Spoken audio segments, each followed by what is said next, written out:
the Smart Alec Show podcast. Smart Alec Show, baby! I definitely am very curious about, the PR side of things, and kind of want to ask you about what that's like within the sports and entertainment industry. We'll kind of get to that in a minute, but I was going to ask you, next, like what was it like at Warner Brothers, and then working as a personal publicist, with all these big names in entertainment afterward? Well, I mean, it was so much of it was very exciting. I got out of college, I moved to Los Angeles, and immediately started working at a movie studio and working on some really big films like Matrix Revolutions, I think is the third one. That's the one that I worked on. Ocean's 11, Matchstick Men, maybe it was Ocean's 12. I don't know. We had a lot of big movies, and I got to work on them, and it was really exciting. I'm coming from a small town basically, and this is all I've wanted to do is be in this industry and work in this capacity. Yeah. And so a lot of the work that I did when I worked at the studio was, I was an assistant, so I was just, I was hustling as hard as I could,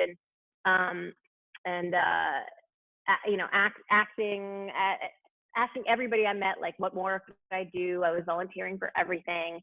I had a really special experience where we were working on Mystic River, which was a film that Clint Eastwood directed that starred Sean Penn and Tim Robbins and a bunch of people. And Clint Eastwood had a publicist who was kind of an old school guy who took a liking to me and basically always asked for me to be the person from the studio to help them out at things. So I just started showing up. I would go to every award show with him, and I got to, escort him down these press lines, make sure he had everything he needed. And this is really unusual for somebody at my experience level, but, I took it really seriously. And at the end of this whole award season, Mystic River won a lot of awards and was nominated for a lot of awards. And I was invited to join the cast for a dinner. And I was like, I'm not allowed to, I can't possibly. And I called my boss, and she was like, go to dinner, it's fine. So it had this really special experience, out the gate. And a lot of that came from the fact that I just, I raised my hand when somebody said, well, you work on the weekends. And I said, yeah, I'll do it. And then I got to meet Marco, who was Clint's publicist at the time, and that was that. And then, the thing about the studio that was so cool was that it was a fairly comfortable, stable job, but it also was very corporate. And so there was no real mechanism for advancement or quick advancement, because it was sort of structured in a way of, well, you're an assistant, and then you're a junior publicist, and then you're a senior publicist, and then you're a director. So, and unless the people in those jobs above you were going somewhere, the opportunities weren't coming. You just had to sit and wait. And I was too hungry to sit and wait. And I felt like I pretty much figured out the job pretty quickly. And I, so much so that I was taking on new stuff to keep myself challenged. And an opportunity came up, with a personal PR firm. So instead of doing PR for the movies, doing PR for the actors or the talent. And I was not really particularly interested in that side of things, but I really liked this girl who was an assistant there, and we'd worked together on one of the movies we had that her client was in. And she said, just send me your resume and apply. I said, okay, fine. And then I got offered the job. I got offered an interview. I went into the interview and got it for the second interview. And then I got offered the job, and I was like, oh shoot, now I have to make a decision. And ultimately I decided, I'd been at Warner Brothers a little over a year, almost a year and a half. And I realized, like, I may not love this next job, but what I will, if I could do it for a year, I'll learn a lot more. I'll learn a different side of the business. I'll make new relationships. I'll develop different skill sets. And the worst that happens is I hate it, and I get another studio job in a year. Right. And I had to take a little pay cut, but it was, I was 22. It's like, what is my cost of living really? So I did that, and I went over to this agency called IDPR, which was at the time and is still one of the sort of premier, high caliber talent PR agencies in Hollywood. And I had a tremendous experience. They really trained me so well. I learned so much about how to handle relationships, how to handle talent, how to really make sure that you have the right priorities in terms of building blocks of utilizing PR to help your client succeed in work. It was not about making people famous. It was about using the right kind of press at the right time to help them get the kind of work that they wanted. Sure. And when you have that philosophy about it, and that was how I was trained, it really makes it a much more interesting proposition. And I loved the I love the long-term nature of it. The fact that you're in a personal relationship with somebody and you are looking at the scope of their career and you're going, here's where you are now. Where do you want to get to?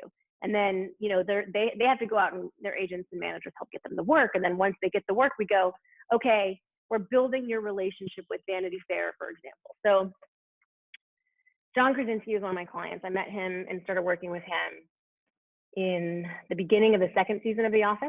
So, you know, the show's starting to take off. People kind of see him on the street and go like, oh, hey, you're that guy, you know. But he really wasn't a big star or anything at that point. And he was doing small kind of like rom-coms and things, you know, he did a film with Mandy Moore called License to Wed, things like that. And, you know, I started out by trying to make sure that the editors at Vanity Fair knew who he was, understood why he was different, were paying attention to what he was doing. You know, they're not going to cover John Krasinski for License to Wed, but then he got a film called Leatherheads where he was starring that George Clooney directed. And then because I've been doing this long-term seeding the play work, they were ready to feature him at that time in a bigger way. And so it's sort of like a layering and building block process so that then when John's in Vanity Fair, then he's getting seen by different kinds of directors who may hire him for different kinds of work, like Sam Mendes, who hired him for Away We Go. So, you know, the progression was really exciting to me. It also was a role that gave me very, very 360 access and perspective on the entire industry. And that's because you're working directly with talent, directly with agents and managers and other representatives, directly with the media, directly with the public, directly with studios and networks, directly with producers, writers, creators, directors. So the whole gamut of how the industry in the sausage is made and how everything works and how everybody fits together, you have a sort of nexus point to have a perspective on. So I love that part of it. Yeah, so I got to do that for a while. It was pretty cool. That's incredible, and it's just incredible being able to see the amount of impact you have on someone's career behind the scenes, you know, from taking that long-term approach and, you know, being that nexus and you know, building these longer-term relationships with all these, you know, different points of contact. That's incredible. I was going to ask, so what was it like working directly with these personalities? You know, were there ever any like ego issues or just, you know, anything that's, you know, typical of dealing with people that are, you know, celebrities? You know, I have to say I had really wonderful clients who, you know, I think that job can be a lot worse on the scale of how that can go. I had really excellent clients who were very talented and by and large great people. The nature of the job, though, is that you are essentially, you know, 100% available and oriented around other people before yourself. Mm-hmm. And the nature of the financial structure of that job is that you are working on 15 to 20 people at once, always. Mm-hmm. And it never slows. It's like busy, a little busier, busy again. Like it never slows down, and you never have a break. And you know, you spend all your nights and weekends kind of tethered to a person. And a lot of times you're there, you're at a junket or you're at a photo shoot or you're traveling and you're there and you're present, but you're not actively doing anything in some of those moments. You know, if something goes wrong, you're there and you figure it out. But it's even if they don't need it, it can sometimes be a bit of like an adult babysitting circumstance. And it's not that the actors or the talent are bad people to do that for. It's just a way. For me, it was more about my own time and energy and desire to, you know, have a little more broader focus in life, which is ultimately why I left that career behind. Gotcha. But I also get to do some really incredible things. I got to travel the world. You know, I was actually just listening to Conan O'Brien's podcast, which I really love, makes me laugh a lot. And he had John Leguizamo on. And John was my client for like 4 years. And I just loved him. He was such a hard worker. He was such a positive attitude all the time. He was wild. He always made me laugh, was always going. And he was when Ice Age 3 came out, the studio had this idea for this PR stunt, really, which was to have John judge a ice sculpture competition that was in Fairbanks, Alaska in March. And so, you know, John was like, I'm game, that sounds good. So we flew up on a tiny plane up to Alaska. They're like, we'll fly you private. It was like a very tiny private plane. It was John's family and me and a couple other people. We flew up to Alaska, Fairbanks, Alaska, which is a very tiny town, negative 45 degrees. We're not prepared at all. The locals met us. They let us borrow their ski suits and full-length fur coats because we were like, we would have died. I mean, I got to have crazy experiences like that. So I met a lot of wonderful people, but yeah, it's an interesting job being around talent. Yeah, no, that's awesome that, the clients you had, that they were awesome people and interesting people, and it kept it fun, because I feel like, it's a job that I'd imagine has little work-life balance. And like you said, you're very attached to the people you're working with, and just there in case anything goes wrong, right? Not necessarily having to do anything, but just in case. No, that's so awesome. Actually, are you familiar with Professor Dalthorpe in Moody? No. He's also a producer. He's done a couple sports documentaries, but he was telling me that one of his buddies used to work as a writer with Conan for The Simpsons, like way back. Oh, cool. Conan used to write before, he's doing all the stuff now. But yeah, awesome stuff. So was John John Krasinski, was he like the funnest person you worked with, or who was the funniest, and what, like, if there's a story that sticks out to you, what was the funnest or funniest story or wildest story of your time, working in the industry? God, I worked with Julia Louis-Dreyfus. She was pretty funny. I had great clients. I had very funny clients. I had a lot of really talented, funny people who were always making me laugh. And I don't know, wildest story. It's so funny. All these years pass by and I forget. When I worked with Casey Affleck, he was in a film called The Assassination of Jesse James by the Keller Robert. That's right. Ford, also starring Brad Pitt. And so we traveled the world with Brad Pitt and Angelina Jolie at the time, and like that was wild. That was just watching the world follow them was pretty wild.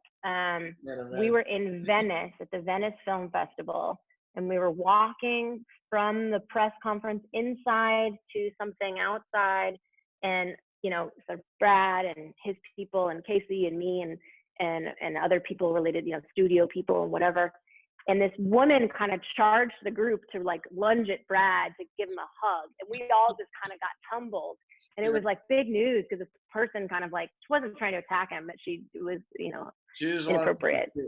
Wow. It was not good. It was a security breach. So that was kind of wild. That was kind of a wild day. So did you get to interact? Like, obviously you interacted a lot with Casey, but did you get to interact with like Ben, his brother, and what are they like? What's their relationship behind the scenes? I did get to interact quite a bit with Ben, because at the same time Casey was in that film Jesse James, he was in Gone Baby Gone, which Ben directed. I saw Gone Baby Gone months ago. Intense, deep movie. Great film. Great, and Casey was excellent in it. And so we also traveled together quite a bit to promote that film. So they're very, very funny people. Ben Affleck is probably one of the funniest people I've ever met. Yeah, really. that's and they have a real brother dynamic of poking at each other. I bet. What a life it must be, as brothers to make it to that level of success and being it together. That's awesome. And yeah, Brad, you get to interact with Brad and Angelina Jolie by any chance? Barely. From what you saw, I was in many rooms with them, but I did not interact with them really. And are they very different behind the scenes from what's portrayed, to the public, to the media, or how are they behind the scenes? Not to my experience. I mean, like I said, I saw them from afar or across a room with, even though the room only had 10 people in it and I was one of them, but it wasn't like I was conversing with them really. Gotcha. For sure. Wow, that seems like an incredible experience. That's awesome. Thank you for sharing. Sure. I haven't thought about these stories in years. Sort of funny to. Yeah, it's all coming back to you. Don't be such a smart aleck.